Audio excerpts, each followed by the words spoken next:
হঠাৎ করে কি হয়েছে আমার? কেন শুয়ে আছি আমি? আসসালামু আলাইকুম। কেমন আছেন সবাই? আশা করছি ভালো আছেন। আমরাও আল্লাহর রহমতে খুব ভালো আছি। এই তো সকাল, সকাল ঘুম থেকে উঠে গেলাম।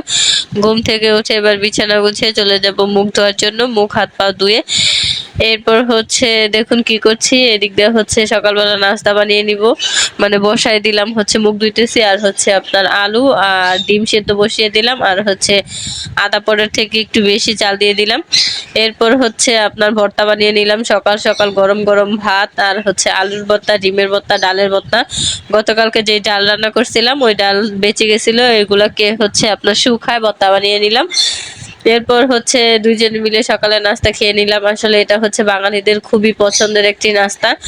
আর সকাল সকাল গরম গরম ভাত আর ভর্তা কার কার ভালো লাগে অবশ্যই কমেন্ট করে জানাতে পারেন।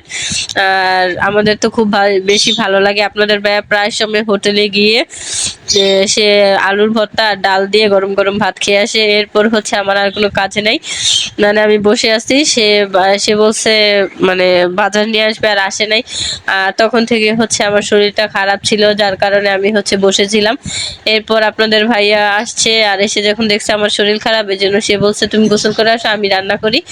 তো এরপর হচ্ছে সে কচুরছড়ি ভেজে রান্না বসাই দিচ্ছে, আর এদিক দিয়ে হচ্ছে দেখুন আমি গোসল মোসল করে চলে আসছি। আর এসেই হচ্ছে আমার শরীর খারাপ। আসলে যাদের হচ্ছে শ্বাসকষ্ট একমাত্র তারাই বোঝে এর কষ্টটা কতটুকু, কতক্ষণই বা ভালো থাকে বা কতক্ষণ খারাপ থাকে।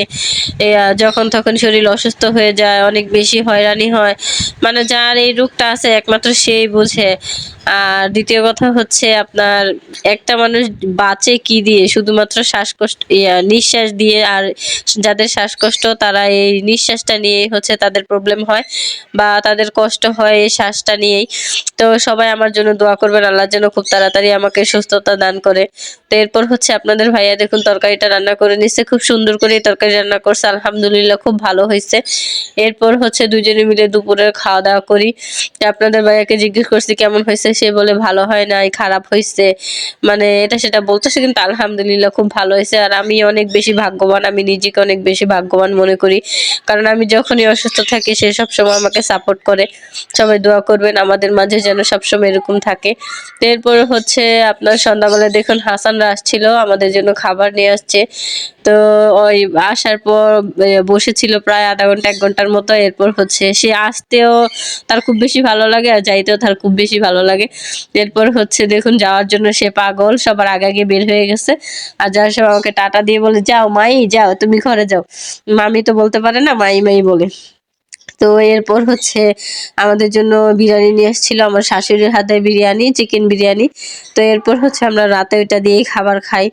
আর খুবই বেশি ভালো হয়েছে, কারণ রাত্রে তো দুপুরে তো দেখছেন খাবার খাওয়ার পর কতটুকু মাত্র তরকারি বেঁচে ছিল। তো এগুলো দিয়ে তো রাত্রে হইতো না। তো আল্লাহ যা করে ভালোর জন্যই করে। এরপর হচ্ছে আমরা দুজনে মিলেই বিরিয়ানিটা খাই। আর আম্মুর হাতের বিরিয়ানি খুবই ভালো হয়, বা চিকেন বিরিয়ানিটা খুব বেশি মজা হয়। তো এরপর হচ্ছে দুজনে মিলে খাচ্ছি। আপনাদের ভাইয়া দেখুন খাওয়ার পরে কি রিয়াকশনটা দেয়, মানে অসাধারণ। তা আমি আবার জিজ্ঞেস করতেছিলাম আসলে কি মজা হয়েছে নাকি মজা হয় না, আমি তো আপনার বয়সটা রাখবো না, তো আপনি একটু যদি হাত দিয়ে দেখাইতেন। তো এরপর হচ্ছে সে হাত দিয়ে দেখাইলো, বলল যে হ্যাঁ আলহামদুলিল্লাহ মজা হয়েছে। আর সালাদও হচ্ছে আমার শাশুড়ি দিয়ে দিছিল। আর বিরিয়ানির মধ্যে আলু, এই জিনিসটা কার কার ভালো লাগে অবশ্যই কমেন্ট করে জানাবেন। এদিক দিয়ে হচ্ছে দুজনে মিলে খাচ্ছি আর গল্প করতেছি যে মানে বিভিন্ন ধরনের গল্প যা হয় আর কি, বাঙালিদের মধ্যে খাওয়ার সময় প্রচুর কথা বেড়ে যায়। তো সবাই ভালো থাকবেন, সুস্থ থাকবেন, আমাদের জন্য দোয়া করবেন, আমাদের সাপোর্ট করবেন। আল্লাহ হাফেজ।